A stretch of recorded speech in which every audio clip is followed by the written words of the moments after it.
idol madla, nakakahanga, may mga hawak, gandang linyada. Ika'y inspirasyon kung bakit hanggang ngayon ako'y palaging kumakarera. Inaayos muna namin yung bawat square para mapulido yung loop natin. Ayan, ganda oh. Na-discartean na natin yung sa kabila.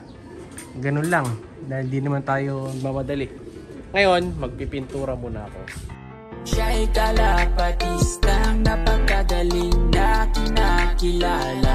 Hindi mo ma-compare dun sa iba. Taglay ng kakayahan na ikinakabisa. Siya si idol madla, nakakahanga, may mga hawak, gandang linyada. Ika'y inspirasyon kung bakit hanggang ngayon ako'y palaging kumakarera. Ikaw muna wait lang at makinig sa aking sasabihin, talagang nakakabilib. Simpleng tao. Ito yung napinturahan ko. Ay, medyo balad-balad lang pero pwede na yan.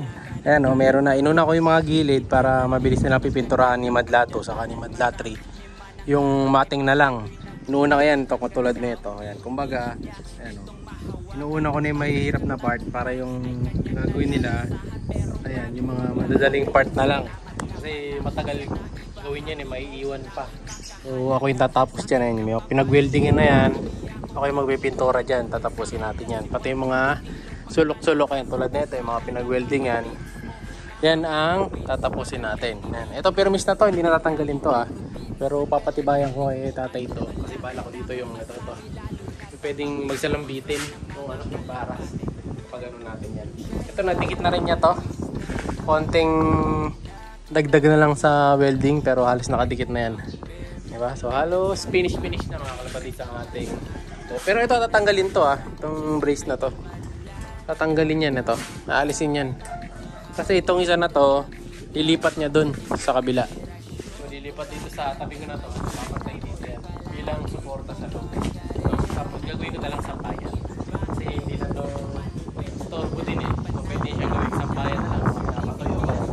Tabi na ng mga gamit. Gagawin ko na lang mga hanging cabinet ba. Kaya tingnan natin natin dito sa ibabaw yan.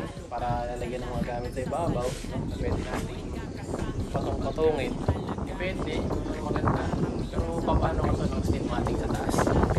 Dahil lakas ng hangin mga kalapatid. Kita nyo, tinatangay ng hangin yung mga dahon. Oh. Tapos yun, binyuwing ko na rin pala mga kalapatid si Itim. Ayan, good news nga pala si Itim, nakabalik na. Ayan, hindi ko na vlog yung kahapon. Pero nakabalik si Itim. Ayun yung puti mga kalapatid, batcher na yan. Pati yung kalawang. Punta natin sa likod si Itim. Ayan, bago tapusin yung video na to. So ito, tapos na din. Ayan, may pintura na din. Pero ito, yung makalawang na to, nagamitin muna natin na ano to, ng rust remover. Ayan, ang alawang kasi to dahil tumutulo dyan eh.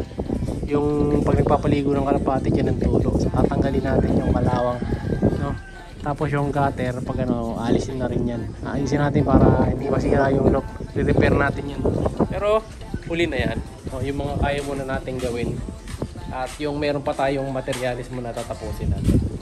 Okay, napinturahan na ito. Tapos na bali to, yung mukha na to. So tapos na yan. For ano na yan, for kulay blue na color na yan. O, tapos ito, yung baba meron na rin. O, so sunod nyan, itong ibabaw naman. So lalagay na rin to ng ano yan, ng color blue. Pero huli na to, bago natin i-blue yan, paikutan muna natin ng blue gray. So nakakaisang ano na ako. May 1/4 pa na primer. So halagang ano yun eh, nasa halagang 700 yata, gano'n. Kasi nung nakaraan, 2,000 pera. So kuli na lang. 500. So mga gano'n, mga 600 to 800 siguro. No? So nakakaisa na tayo. So mga, siguro mga 3 pa, baka 3 primer pa bago matapos yung buong na primer natin na kulungan. So, ayan, balot na. Konti na lang mga kalapatids. No? So saglit na lang yan, mabilisan na lang. Siyempre, para mapabilis ang pagtapos, ayan, bili na kayo ng mga young bird na in-out natin, pang-out para pabili natin nga ng pintura. Ngayon, punta natin si Itim, yung black grizzle na nakauwi. Nakauwi siya kahapon, actually, ng hapon.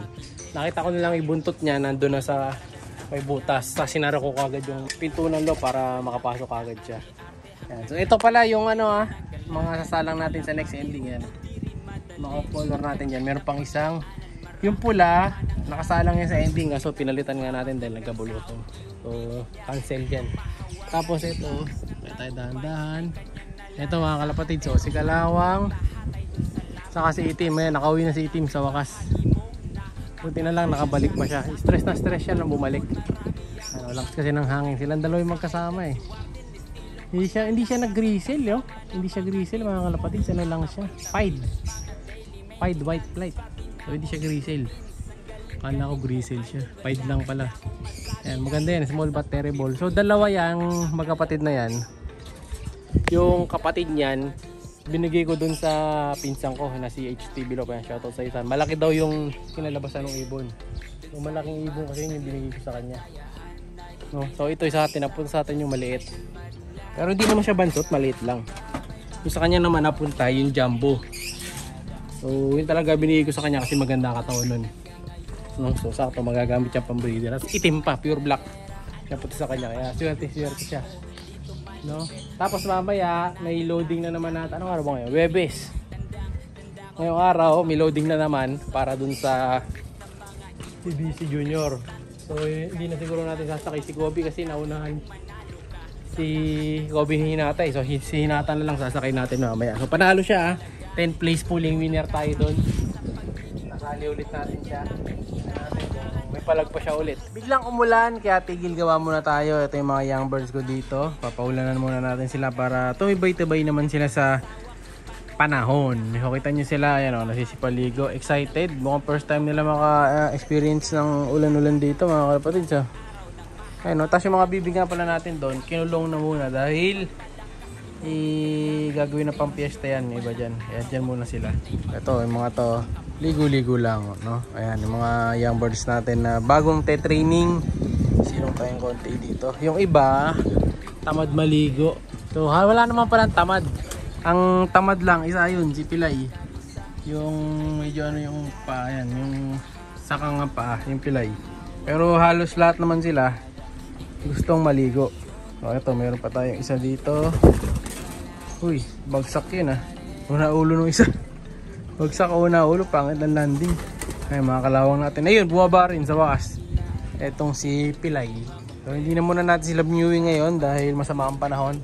Pero pwede silang magtambay. So, kita nyo may mga kulay na mata niyan. Ayan, Ayan. So, yung nakaraan, may nabili sa atin. May halos kabatch ng mga to. No? Pero matitrain pa yon kasi nga, hindi pa naman natin napawalan. Yung viewing, madali pa ang palitan yung viewing. Basta hindi pa napawalan. So ito, viewing pa lang to, saka konting trapping. Pero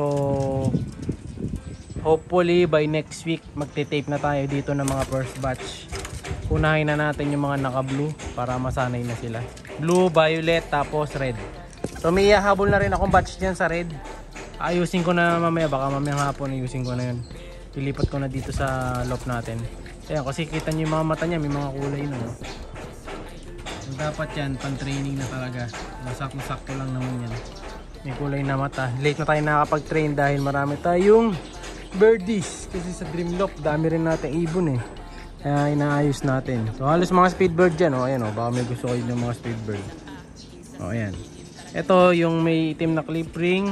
Inbreed Vandenbroek yan. Inbreed ng lahi nila nila Kobe. Ayan, isa na yan, pwede yan, ganda yan. Solid din yan. Inbreed ng tatay nila Kobe sa kanila AJ. Ayan, tapos yung mga grizzle, lahi pa rin ng mga speedbird dyan. Ayan, ang dami So, send nyo lang sa akin yung picture para masend ko yung info sa inyo. Tapos yung mga kalawang natin, ito hento, matanda na to. Itong brown na to, matanda na to Nauna pa yata yung violet kaysa blue. Tama, mauna yung violet mga kalapatids bago blue. Violet muna pala ang te-training natin. Matanda na to, yung isa, ayun, yung white flight na kalawang. Meron dalawang matanda kasi dyan. Magbe-base na lang tayo sa ring. Hanapin ko yung ring. No, baka malito si Madlato Basta violet pala una. Ayan. Check na lang niya sa video na to. Si Piliwa kayo, no? Okay naman siya. Medyo lakas pa rin ng ulan mga kalapatids Kaya ingat kayo. Hindi maganda ang panahon natin today. Umaaraw, umuulan Kaya ingat-ingat mga kalapatids. God bless. Siya'y kalapatistang napakagaling na kinakilala. kinakilala.